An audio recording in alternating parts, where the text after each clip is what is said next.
వైఎస్ఆర్ కాంగ్రెస్ జాతీయ పార్టీ 3వ ప్లీనరీకి విచ్చేసిన మీ అందరికీ, రాష్ట్ర ప్రజలందరికీ కూడా నా హృదయపూర్వక నమస్కారాలు తెలుపుకుంటున్నా.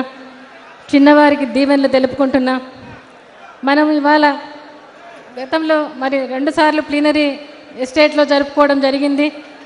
మరి ఈ ప్లీనరీ ఇక్కడ కొత్త రాజధానిలో మనమందరం కలిసి జరుపుకోవాలని చాలామంది కోరిన మీదట ఈరోజు ఇక్కడ ప్లీనరీ జరుగుతూ ఉంది. మరి రాజశేఖర రెడ్డి గారు మన మధ్య నుంచి వెళ్ళిపోయి దాదాపుగా 8 సంవత్సరాలు కావస్తూ ఉంది. మరి 8 సంవత్సరాలు కావచ్చినా కూడా ఏ ఒక్కరిలోనూ ఆయన జ్ఞాపకాలు చెరిగిపోలేదు. ఈరోజు అందరి గుండెల్లోనూ పదిలంగా రాజశేఖర రెడ్డి గారు దేవుని దయ వల్ల ఉన్నారని మీ అందరినీ చూస్తే తెలుస్తూ ఉంది ఇవాళ. మరి ఆయన మంచితనం అయితేనేమి, ఆయన పాదయాత్ర అయితేనేమి, ఆయన సంక్షేమ పథకాలు అయితేనేమి, ఆయన మంచి మనసు అయితేనేమి, ఆయన ఆత్మీయత అయితేనేమి, ఆయన ప్రేమ అయితేనేమి, ఏది కూడా జనాలు మర్చిపోలేదు. కానీ ఒకసారి గతం గుర్తుకొస్తే చాలా చాలా బాధ అనిపిస్తుంది. ఈ 8 సంవత్సరాల్లో మా జీవితాల్లో, మీ జీవితాల్లో కూడా మరి ఎంతో లోటు కనిపిస్తూ ఉంది ఇవాళ. రాజశేఖర రెడ్డి గారు మన మధ్య నుంచి వెళ్ళిపోవడం ఒకటైతే, మరి జరిగిన పరిణామాలన్నీ కూడా మరి మీకు అందరికీ తెలిసిందే. మరి ఆ రోజు మరి కాంగ్రెస్ పార్టీ ఆ రోజు మరి రాజశేఖర రెడ్డి గారు 35 సంవత్సరాలు మరి ఆయన పార్టీకి సేవ చేస్తే, మరి ఆ రోజు వాళ్ళు చూపిన నిర్లక్ష్యం అయితేనేమి, ఇంకోటి అయితేనేమి, ఆ రోజు ఇవన్నీ కూడా మరి గతం గుర్తుకొస్తూ ఉంది ఇవాళ. కానీ రాజశేఖర రెడ్డి గారు ఆ రోజు మరి 10 సంవత్సరాలు కాంగ్రెస్ పార్టీతో మరి బేజారెత్తినటువంటి ప్రజల దగ్గరికి వెళ్ళి మరి కాంగ్రెస్ పార్టీకి పూర్వ వైభవం తీసుకొచ్చారు. ఆ రోజు 2004, 2009 మరి ఆ రోజు అధికారం లేకొచ్చిందంటే మరి రాజశేఖర రెడ్డి గారి నమ్మకం రాజశేఖర రెడ్డి గారి మాట వలన మరి 2004 నుంచి 2009 వరకు ఆయన ఆచరణలో పెట్టిన సంక్షేమ పథకాల అభివృద్ధి, సంక్షేమమే కారణం అనేది కూడా మీకు అందరికీ తెలిసిందే. మరి ఆ రోజు ఉమ్మడి రాష్ట్రాల్లో అభివృద్ధి, మరి ఆ రోజు ఆయన నూతన శకానికి నాంది పలికినట్టుగా అయింది అవాళ. మరి ఈరోజు మరి ఆ రోజు 35 సంవత్సరాలు సేవ చేస్తే కాంగ్రెస్ పార్టీ నిర్లక్ష్యం చేసింది గుర్తుకొస్తుంది. మరి ఆ రోజు పావురాలగుట్టలో మరి జగన్ ఆ రోజు వచ్చిన వాళ్ళ నాయన కోసం చనిపోయిన దాదాపుగా 700 కుటుంబాలు, వారిని చూసినప్పుడు ఆయన తండ్రి లేని బాధ అనుభవించాడు.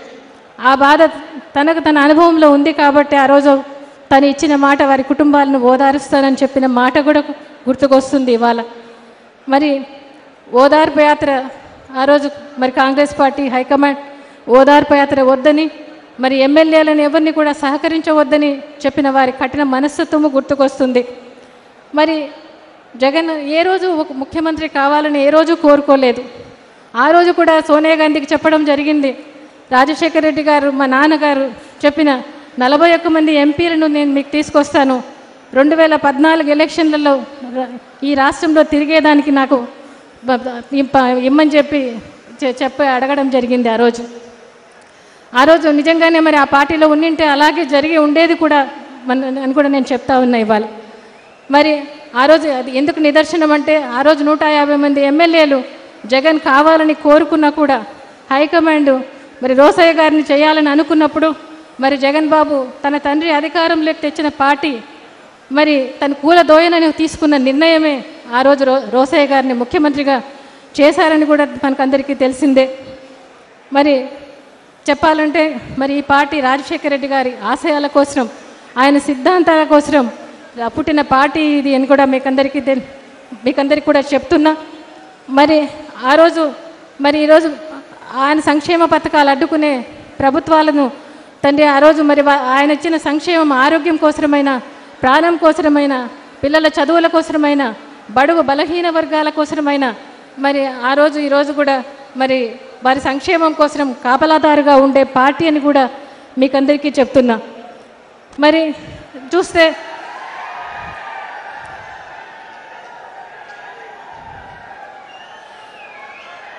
పార్టీలో ఉన్నప్పుడు మరి రాజశేఖర రెడ్డి గారు చాలా మంచివారు. జగన్ బాబు పార్టీలో ఉన్నప్పుడు జగన్ కూడా చాలా మంచివాడు. మరి ఏ రోజైతే మరి పార్టీ పెట్టాల్సిన పరిస్థితి వచ్చేటట్లుగా కల్పించారు వాళ్ళు ఆ రోజు. మరి ఆ రోజు మరి ఎందుకంటే పార్టీ పెట్టిన వారం రోజులకే నోటీసులు ఇవ్వడం జరిగింది. మరి అదేవిధంగా మరి అబద్ధపు కేసులు కాంగ్రెస్ పార్టీ తెలుగుదేశం పార్టీ కలిసి అబద్ధపు కేసులు పెట్టి అవినీతి ఆరోపణలంటూ కేసులు పెట్టడం జరిగింది. ఇవన్నీ కూడా మనకు గుర్తుకొస్తా ఉన్నాయి ఇవాళ. ఎందుకంటే మీతో కాకపోతే నేను ఎవరితో పంచుకోగలను? ఈరోజు మీకు అందరికీ కూడా మరి ఆ రోజు పడిన కష్టం, ఈరోజు పడిన కష్టం ఒక్కసారి గుర్తుకు తేవాలని నేను ఇవాళ చెప్తున్నా. ఇవాళ అన్నిటినీ కూడా మరి 90 రోజులకు బెయిల్ మామూలుగా అందరికీ హక్కు, బెయిల్ అనేది హక్కు. 90 రోజులకు రావాల్సిన బెయిల్ విచారణకని తీసుకెళ్ళి 16 నెలలు జైల్లో పెట్టారు ఆ బిడ్డను. మరి ఆ రోజు కూడా మరి బెయిల్ వచ్చిన తర్వాత కూడా ఈ రోజు వరకు కూడా అన్ని రకాలుగా మరి జరుగుతూ ఉన్నాయి. మరి మొదటి ప్లీనరీలో జగన్ను మీ చేతులకు నా బిడ్డను మీ చేతులకు అప్పగించుతానని చెప్పి మీకు అప్పగించాను. ఈరోజు కూడా మరి ఆ రోజు అప్పగించిన బిడ్డ ఈ రోజు వరకు కూడా మీ ప్రతి సమస్యలోనూ ప్రతి పోరాటంలోనూ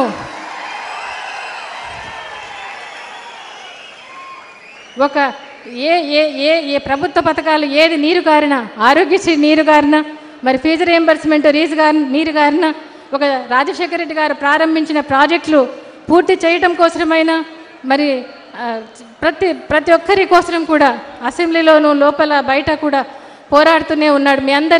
మీ అందరి మద్దతుతో తను పోరాటం జరుగుతూ ఉంది. ఇవాళ మరి అసెంబ్లీలో చూసినప్పుడు మరి వారు జవాబు చెప్పలేని పరిస్థితిగా జగన్ మాట్లాడుతున్నప్పుడు మీ అందరి సమస్యలను ప్రభుత్వం దృష్టికి మరి మీ దృష్టికి కూడా తీసుకురావడానికి చేసిన ప్రయత్నం అసెంబ్లీలో మరి వాళ్ళ తనని తిట్టినా కూడా ఏమీ పట్టించుకోకుండా మరి కేవలం సమస్యల కోసమే పోరాడుతున్నాడు నా బిడ్డ. ఆ బిడ్డ నిజంగా ఒక్కోసారి అసెంబ్లీ చూసేటప్పుడు చాలాసార్లు చాలా బాధ అనిపించేది నాకు. ఎందుకు వచ్చింది రాజకీయాలకి, ఎందుకని చాలాసార్లు బాధపడ్డా. కానీ మీరు గుర్తుకొచ్చారు.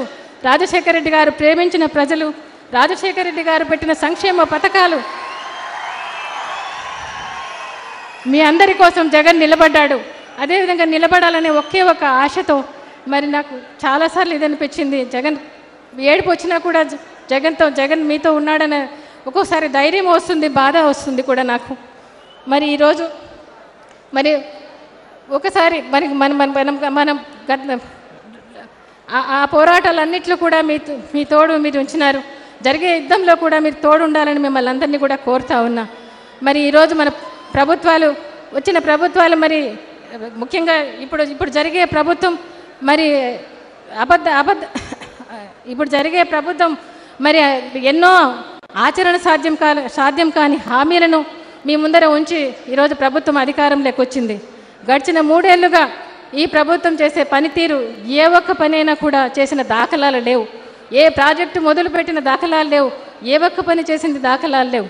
రోజుకో మాట, పూటకో వాగ్దానం చొప్పున నడిపిస్తూ కావలసిన మీడియాలతో మరి ఈరోజు ముందుకెళ్తా ఉంది ఈరోజు ప్రభుత్వం అని కూడా ఒకటే చెప్తున్నా, నాయకుడు అనేవాడు ప్రజల మనసులను చదివేవాడుగా ఉండాలి. ప్రజల గుండె చప్పుడు వినేవాడుగా ఉండాలి. అది అప్పుడే ఆ నాయకులు వారి హృదయాల్లో పదిలంగా స్థిరస్థాయిగా ఉంటారని కూడా మీకు చెప్తున్నా. మరి రాజశేఖర రెడ్డి గారు ఆ రోజు మరి అధికారంలోకి వచ్చిన తర్వాత ఆయన చేసిన ప్రతిదీ కూడా మీకు ఒకసారి నేను గుర్తు చేయాలనుకుంటా ఉన్నా. ఆ రోజు ఆయన సంక్షేమంని ఆ రోజు ఎత్తుకున్నారు. అభివృద్ధిని నడిపించారు ఆ రోజు అని కూడా చెప్తున్నా. ఆ రోజు మరి ఉచిత విద్యుత్ అందరూ సాధ్యం కాదని చెప్పారు. మరి ఆ ఉచిత విద్యుత్ అమలు చేసి చూపించారు. ఆ రోజు ఉచిత విద్యుత్ పవర్ చాలా కట్టు ఉండేది. మరి నేషనల్ నుంచి కేంద్రం నుంచి కూడా పవర్ ఆ రోజు చాలా తక్కువ ఉండింది. అటువంటి పరిస్థితుల్లో ఉచిత విద్యుత్ మొదటిగా ఆ రోజు సంతకం చేయడం జరిగింది. మరి అదేవిధంగా ఆ రోజు కరెంటు బకాయిలన్నీ మాఫీ చేయడం జరిగింది ఆ రోజు. అదేవిధంగా ఆ రోజు ఆయన పేదలను చాలా అమితంగా ప్రేమించారు. ఎందుకంటే రైతులు 70% ప్రజలు రైతులుగానే ఉన్నారు. కాబట్టి వారి గురించి వారికి ఆదాయం పెరగాలని, వారికి ఆవాసం ఇవ్వాలని, వారికి ఆరోగ్యం ఇవ్వాలని, ఆహారం ఇవ్వాలని, పిల్లల చదువులు ఇవ్వాలని, అవి ప్రభుత్వం ఎందుకు ఇవ్వకూడదు అని చెప్పి ఆ రోజు ఆయనకు ప్రశ్న వేసుకుని జవాబులుగా తీసుకొచ్చినవి ఇవన్నీ కూడా చెప్తున్నాయి. ఇవాళ ఆ రోజు రైతులకు మరి సబ్సిడీ అయితేనేమి, బీమా సౌకర్యం అయితేనేమి, ఎప్పుడు ప్రజలు ఏ ఇబ్బందుల్లో ఉన్నా కూడా అన్నీ సక్రమంగా చేయడం జరిగింది. కేంద్రం నుంచి రుణమాఫీ తీసుకురావడం అయితేనేమి, మరి కట్టిన వారికి ప్రోత్సాహం ఇవ్వడం అయితేనేమి, అన్నిట్లో మరి విత్తనాల ధరలు తగ్గించడంలో అయితేనేమి, గిట్టుబాటు ధరలు కల్పించడంలో అయితేనేమి ఆ రోజు రాజశేఖర రెడ్డి గారు మీకోసం నిలబడ్డారని ఒకసారి నేను గుర్తు చేస్తూ ఉన్నా. ఇవాళ ఆ రోజు పావలా వడ్డీ రుణాలు తీసుకొచ్చారు. 4%, 7% కట్టాల్సి ఉంటే 4% ప్రభుత్వం కట్టి పావలా వడ్డీలు రుణాలు తీసుకొచ్చారు. ఆ రోజు చంద్రబాబు గారి టైంలో మైక్రో ఫైనాన్స్ పరిస్థితిలో ఉండి ప్రజలు చాలా ఇబ్బందుల్లో ఉన్నారు. అటువంటి పరిస్థితుల్లో పావలా వడ్డీ రుణాలు తీసుకొచ్చారు. జార్జ్ బుష్ వచ్చి 98% రికవరీ ఉంది, ఎలా జరుగుతూ ఉంది రాజశేఖర రెడ్డి గారు అని చెప్పి అడగడం జరిగింది రాజశేఖర రెడ్డి గారిని. మరి ఈ రోజున్న ప్రభుత్వం ఏమి చేస్తూ ఉందని అడుగుతా ఉన్నా. ఇవాళ మరి వడ్డీ లేని రుణాలు ఉన్నా కూడా ఈరోజు మరి రైతులకు చేసిన ప్రామిస్ అయితేనేమి, డాక్రా మహిళలకు చేసిన వాగ్దానం అయితేనేమి, మరి ఈరోజు ఎంతవరకు నిలబెట్టుకున్నారని వీళ్ళని అడుగుతున్నాను నేను. ఇవాళ ఏ ఒక్కరికి వడ్డీలకు తప్పితే ఇవాళ అప్పులు తీరింది లేదు అని కూడా చెప్తున్నా. వాళ్ళకు మరలా బయట అప్పులు తెచ్చుకోవడానికి ఎలిజిబిలిటీ కూడా లేకుండా చేశారని కూడా మీకు చెప్తున్నా. మరి ఆయన తెచ్చిన ఆరోగ్యశ్రీ అయితేనేం, 108 అయితేనేం, 104 అయితేనేం, మరి అన్ని రకాలవి ఈరోజు ఏ విధంగా నడుస్తున్నాయంటే మరి 104 అసలుకే తీసేశారు. 108 ఇవాళ మరి ఆ రోజు 10 నిమిషాలకు వస్తే ఈరోజు ఎప్పుడు వస్తుందో కూడా తెలియని పరిస్థితిలో ఉంది. ఇవాళ మరి ఫీజు రియంబర్స్మెంట్ అయితేనేం, వాళ్ళ పిల్లలు డాక్టర్లు, ఇంజనీర్లు, ఐఏఎస్ ఆఫీసర్లు, ఐపీఎస్ ఆఫీసర్లు కావాలంటే ఏది కావాలంటే చదవడానికి ఆ రోజు పూర్తిగా గవర్నమెంట్ ఇచ్చేది. మరి ఇవాళ గవర్నమెంట్ ఏమి ఇస్తూ ఉంది, మెరిట్లో సీట్లు వచ్చినా కూడా మరి ఈరోజు చేరలేని పరిస్థితి ఇవాళ ఉంది అని కూడా మీకు చెప్తున్నా. ఆ రోజు మైనారిటీ సోదరులకు మరి 4% రిజర్వేషన్, 5% రిజర్వేషన్ ఇచ్చి వీలు కాక 4% రిజర్వేషన్ ఇవ్వటం జరిగిందని కూడా మీకు చెప్తున్నా. మరి ఆ రోజు అభయహస్తం ఏమైందని అడుగుతా ఉన్నాను. ఇవాళ చూస్తే మరి ఆ రోజు ప్రాజెక్టులు మరి ఆ రోజు రైతులకు శాశ్వత పరిష్కారం కోసం జలయజ్ఞంలో 86 ప్రాజెక్టులు తీసుకోవడం జరిగింది. 86 ప్రాజెక్టులలో చిన్న ప్రాజెక్టులు ప్రతి జిల్లాకు కూడా ఆయన చిన్న ప్రాజెక్టులు పూర్తి చేసి దాదాపుగా మరి 2 రాష్ట్రాలు, ఉమ్మడి రాష్ట్రాల్లో 25 లక్షల ఎకరాల పైచిలకు ఆయకట్టుకు నీళ్ళు ఇవ్వటం జరిగింది. మరి ఆంధ్రప్రదేశ్కు దగ్గర 13 లక్షల పైచిలకు ఈరోజు సాగులేకి తీసుకురావడం జరిగింది. ఈరోజు ఒక హంద్రీనివా చూసినా, ఈరోజు ఒక మరి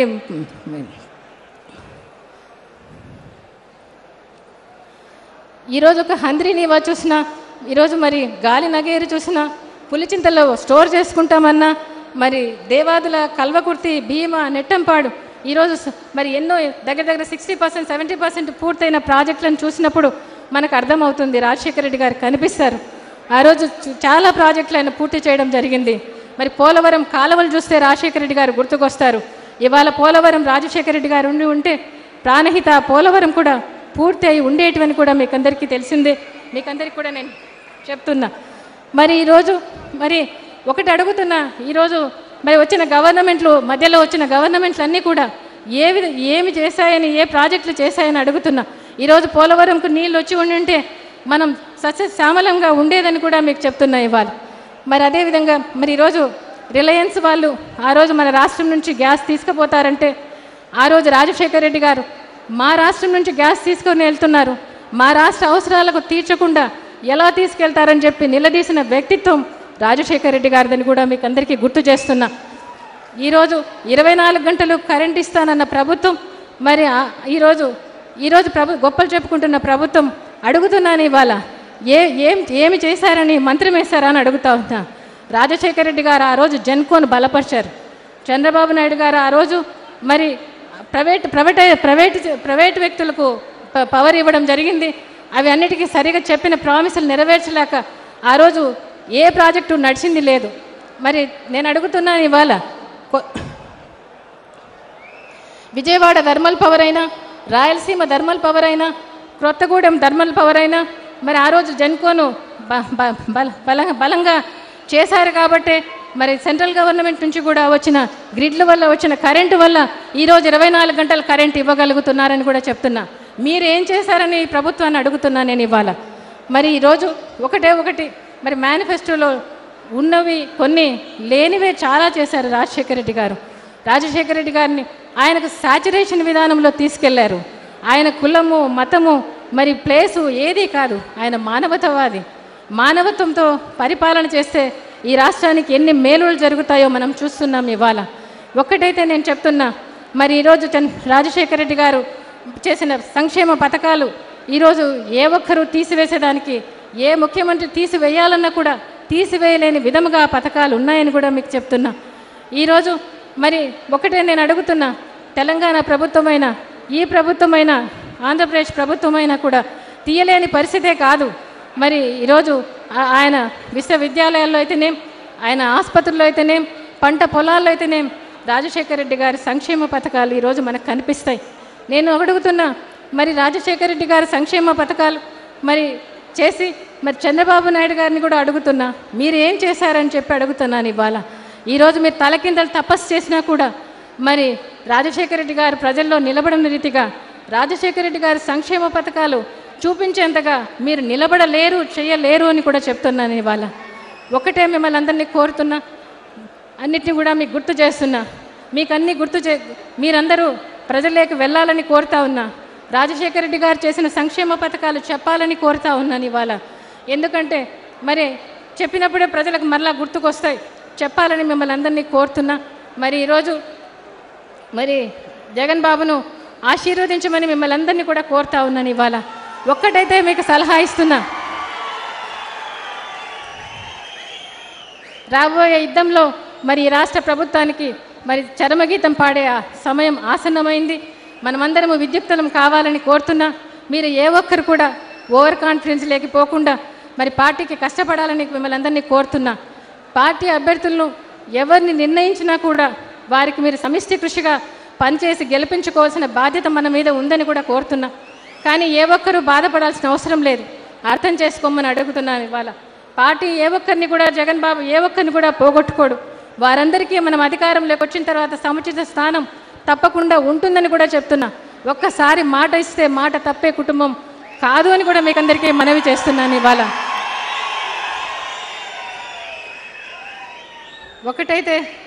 ఒకటైతే మీకు చెప్తున్నా, నాకైతే రాజశేఖర రెడ్డి గారు లేని లోటు ఏ ఒక్కరు కూడా తీర్చలేరు. నా కట్ట కాలిపోతే నాతో పాటే పోతుంది. కానీ జగన్ బాబు మీ అందరికి కూడా మరి అన్ని విషయాల్లో కూడా అండగా దండగా ఉంటాడని, మీ అందరి దీవెనలు ఆశీర్వాదాలు ఆ బిడ్డకి ఇవ్వాలని కోరుతున్నాను. నేను ఇవాళ పైన దేవుని దీవెనలు ఉన్నాయి, రాజశేఖర రెడ్డి గారి ఆశీస్సులు ఉన్నాయి. మనమందరము రాబోయే యుద్ధం కోసం ఈ రోజు నుంచి కూడా, ఈ రోజు ఎలక్షన్స్ ఉన్నాయన్నట్టుగా మీరందరూ పనిచేయాలని, ముందుకు పోవాలని, రాజశేఖర రెడ్డి గారి సువర్ణ యుగాన్ని మళ్ళీ తెచ్చుకుందామని, ఆ యుగంలో మనమందరం కూడా బాగుంటాం జగన్ నాయకత్వంలో అని కూడా మీకు అందరికీ చెప్తూ సెలవు తీసుకుంటున్నా.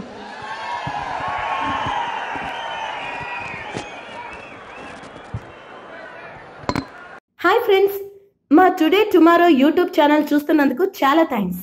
మరిన్ని లేటెస్ట్ వీడియోస్ కోసం వెంటనే సబ్స్క్రైబ్ చేయండి. అలాగే ఈ బెల్ ని కూడా రింగ్ చేసేయండి. మా నోటిఫికేషన్స్ అన్ని మీ మొబైల్లో వస్తాయి. అలాగే మా వీడియోస్ మీకు నచ్చితే లైక్ చేయండి, షేర్ చేయండి, నచ్చకపోతే కామెంట్ చేయండి.